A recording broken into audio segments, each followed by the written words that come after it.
Chako ni ji apar nyaka sani oseyang ni owito ngimagi kama moko dhi mbele kod yudo thieth e boma ma Mai Mahiu. Tok lori mating'o gik gedo tumo matatu kod trela kar saa 6 odiechieng' ma kawuono. Wayudo mathoth ewi masirano.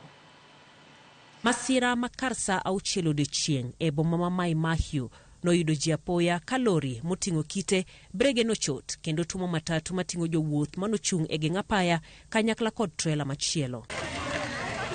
Joneno wacho ni lori no nobiro e orido gi ng'wech tok brege chot kodonje bomano kendo tumo matatu no mar Muna Sacco. Osipide ma Naivasha Samuel Kirui oyango masirano kowacho ni ji 9 owito ngimagi kanyo kaachiel otho kitere kar thieth ma Kijabe.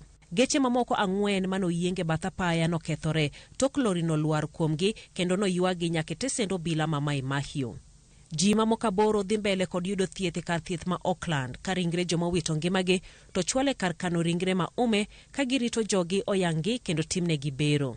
En masira maduoko jo Kenya e machielo makit kod mano manotimore Londiani e kaunti ma Kericho higa mokalo.